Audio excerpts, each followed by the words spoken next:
નમસ્કાર, હું રમેશ મેર, ડોળિયા ગામનો એક જાગૃત નાગરિક. ઘણા સમયથી અમે વારંવાર સરકારને અને મીડિયા દ્વારા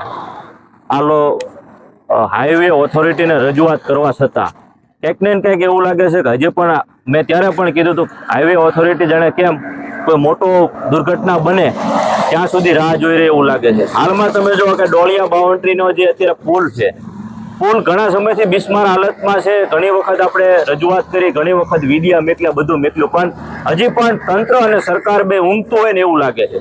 આ તમે જોઈ શકો છો કે ઘણા સમયથી પુલનું કામ ગોકળ ગાયે ચાલુ છે. એના કારણે હાલમાં અહીંયા જે ડાયવર્ઝન આપવાનું હોય એનું જે ડિસ્ટન્સ હોવું જોઈએ, એની જગ્યાએ જેવો રોડ ચાલુ થાય, પુલ ચાલુ થાય, ત્યાં બરોબર એમને બોર્ડ મેક્યા છે, જેના કારણે વાહન ચાલકોને રાતે દેખાય નહીં. અને દેખાણું નહીં એટલા માટે આજે ટ્રિપલ અકસ્માત થયો. એક સાથે 5 વ્હીકલને આજે નુકસાન થયું છે. હવે આમાં મોટી જાનહાનિ થાય તો એનો જવાબદાર કોણ? આમાં જવાબદાર અધિકારી કોણ? વારંવાર રજૂઆત કરવા છતાં, વારંવાર અધિકારીને કહેવા છતાં, સરકારને કહેવા છતાં પણ ક્યાંક ને ક્યાંક સરકાર અને અધિકારીના કાનમાં જાણે કેમ મેલ ભરાઈ ગયો એવું લાગે છે. શું તમારા પરિવારના દીકરા દીકરીઓ એક્સિડન્ટ થયું હોત તો તમે જાગે?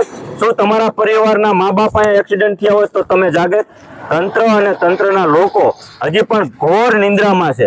ઘણા બધા તમે સમજો કે આટલા બધા આ વરસાદનો માહોલ છે, આ વરસાદનો અને આ ઇન્ટિરિયર ગામડાનો વિસ્તાર છે, ખેડૂતની અવર જવર છે, સતત ને સતત અત્યારે વાવણીનો સમય છે, ખેડૂતની અવર જવર હોય, ડોળિયા ગામે મોટું ટ્રાફિક થાય છે, સતત ને સતત કોકનું મોટું નાના મોટા એક્સિડન્ટ થતા રહે છે.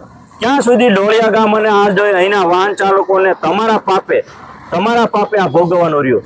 હું તો એ વ્યક્તિઓને કહેવા માંગીએ છીએ કે આ ભ્રષ્ટાચારીઓ અને ભેગા મળેલા વ્યક્તિઓ થઈને કેટલા લોકોનો તમારે ભોગ લેવાનો છે.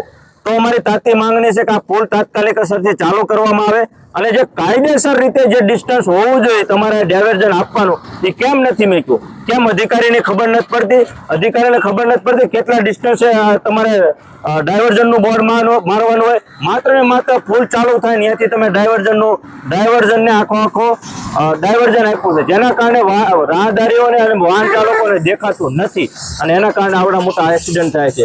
મેં લગભગ નહીં હોય તો કેટલી બધી વખત રજૂઆત અમારા ગામ લોકોએ કરી, પણ હજી પણ તંત્ર જાગતું નથી. તો હજી પણ તંત્ર અને સરકારમાં બેઠેલા વ્યક્તિઓ ડોળિયાના પુલ ઉપર મોટી દુર્ઘટના થાય એવી રાહ જોઈ રહ્યા છો.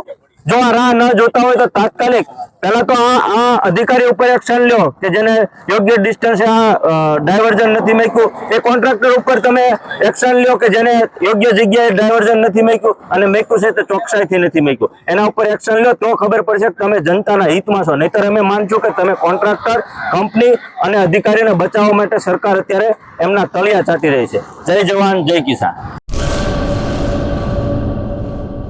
2026-27 એડમિશન ચાલુ છે. ઓછા અભ્યાસે ઝડપી નોકરી મેળવવાની સુવર્ણ તક. સતત 9 વર્ષથી નંબર 1 સંસ્થા.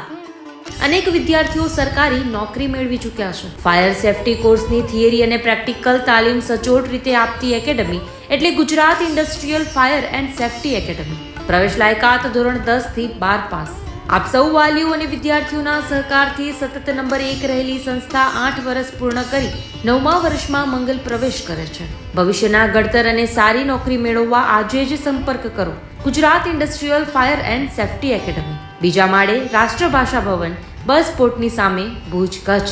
સંપર્ક 9737296001 8155030882.